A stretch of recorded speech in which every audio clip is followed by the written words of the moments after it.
Kuldhara. Even the name hung in the air like dust. It was a name that carried with it the weight of centuries, a name that whispered tales of sorrow and mystery. The village, once vibrant and full of life, now lay in ruins, a mere shadow of its former self. The air was thick with the scent of abandonment, and the ground seemed to echo the footsteps of those who had long since departed. A ghost village, abandoned, cursed. The stories told of a prosperous community that vanished overnight, leaving behind only questions and a haunting silence. The villagers, it was said, had fled in the dead of night, driven away by a curse that none could escape. The reasons for their departure were shrouded in mystery, with legends speaking of a powerful and malevolent force that had descended upon Kuldhara. No one lived there now, not anymore. The houses stood empty, their walls crumbling and their roofs caved in. The streets, once bustling with activity, were now overgrown with weeds and choked with dust. It was as if time itself had forgotten this place, leaving it to wither and decay in the relentless desert sun. The desert sun beat down on the sand, baking the earth. The heat was oppressive, a constant reminder of the harshness of the environment. The land around Kuldhara was barren and unforgiving, a stark contrast to the lush fields and gardens that had once flourished here.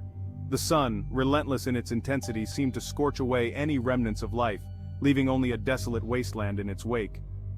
Silence reigned, broken only by the wind, whistling through the empty houses.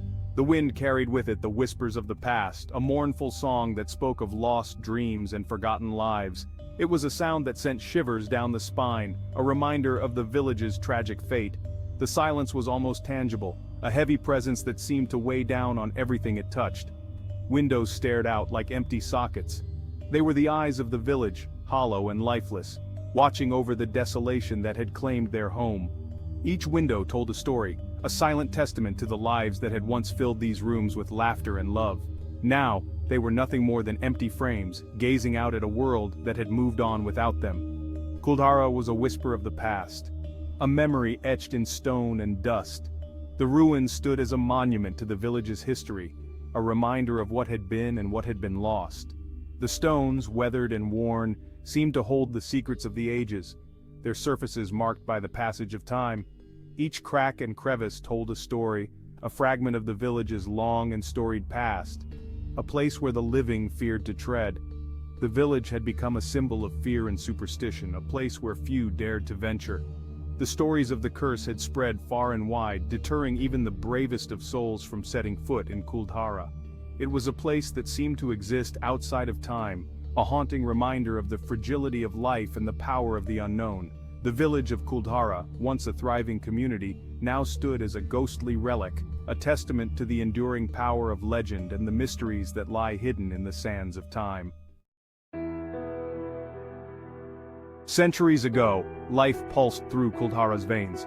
The village was alive with the sounds of laughter, the clinking of coins, and the bustling of daily life. The streets were filled with the aroma of spices and the vibrant colors of traditional attire. It was a place where every corner held a story, every stone a memory, a prosperous village, home to the Paliwal Brahmins, skilled traders, proud people. They built beautiful homes, lived well.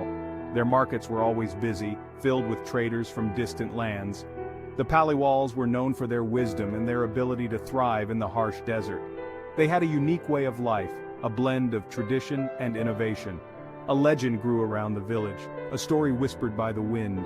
It spoke of a time when the village was at its peak, and how everything changed in the blink of an eye. The whispers carried tales of joy and sorrow, of love lost and dreams shattered. They echoed through the empty streets, a haunting reminder of what once was, a tale of love, greed, and a desperate flight. The story of a beautiful maiden, the daughter of the village head, and a powerful minister who desired her. When his advances were spurned, he threatened the village with dire consequences. Faced with an impossible choice, the villagers decided to leave their homes overnight, cursing the land as they left. The once thriving village was abandoned, left to the sands of time. It was a story that drew James in, a young traveler hungry for adventure. He'd heard the whispers. The tales of the cursed village intrigued him. He was fascinated by the idea of a place frozen in time, untouched by the modern world. He wanted to uncover the secrets hidden within the ruins, to feel the pulse of history beneath his feet. He wanted to see for himself. As he walked through the deserted streets, he could almost hear the echoes of the past. The wind seemed to carry the voices of the villagers, their laughter, their cries. The ruins stood as silent witnesses to a bygone era, each stone telling a story of its own. James felt a strange connection to the place, as if he was meant to be there, to uncover its mysteries. Salim Singh, the Diwan of Jaisalmer, a man of power, a man of greed. His eyes fell upon Kuldhara. He saw their prosperity. He desired it. Salim Singh demanded high taxes. He lusted after the village chief's daughter, a beautiful girl. Her name was lost to time. The villagers refused. They would not bow. They would not break. Their defiance sealed their fate. One night, under a moonless sky, Kuldhara fell silent. The villagers vanished, every single one. They left behind their homes, their possessions, their lives. Where did they go? No one knows for sure. Some say they fled into the desert, others say they simply disappeared, swallowed by the earth. Their curse lingered, a warning. Kuldhara would never again know peace. James stood at the village edge, his heart pounding in his chest. The village, long abandoned, seemed to whisper secrets of a time long past. He had heard the stories, the legends of the cursed village, but curiosity had driven him here. He took a deep breath, trying to steady his nerves. The sun dipped below the horizon, casting an eerie glow over the ancient ruins. The sky, painted in hues of orange and purple, seemed to signal the end of safety and the beginning of something unknown. As the last rays of sunlight disappeared, the village was plunged into darkness. Shadows stretched, long and hungry, reaching out like dark fingers ready to grasp anything in their path.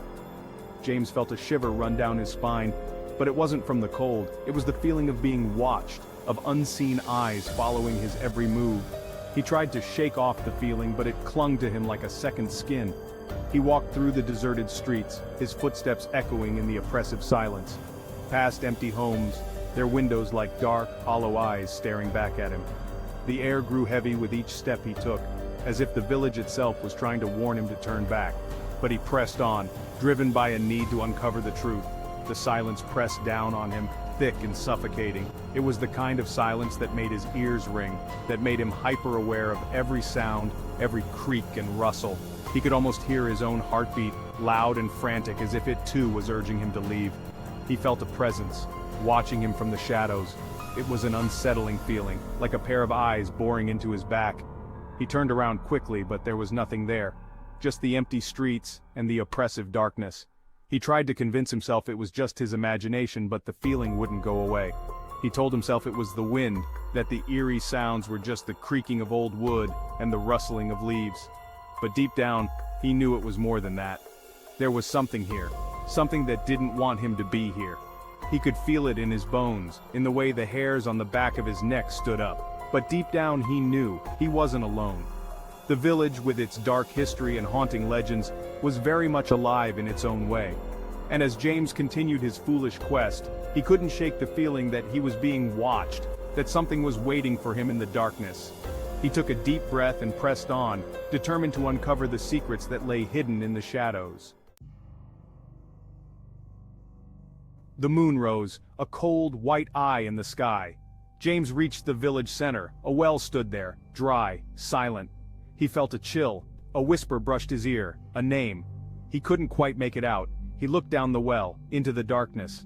Something shimmered below. He leaned closer. A mistake.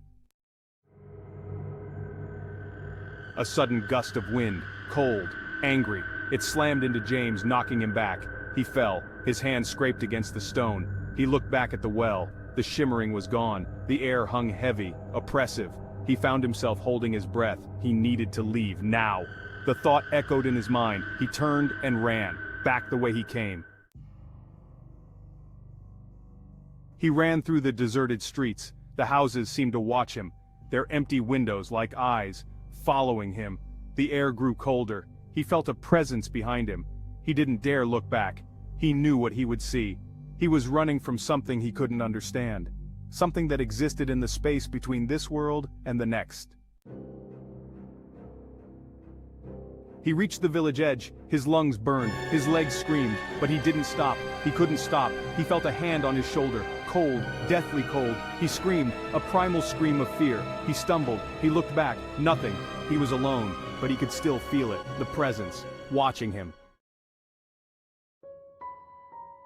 James never returned to Kuldhara. He left that night and never looked back. He carried the memory with him, a scar on his soul. The village stands still, a testament to its past, a place where the veil between worlds wears thin. What happened that night? Was it just the wind, or something more?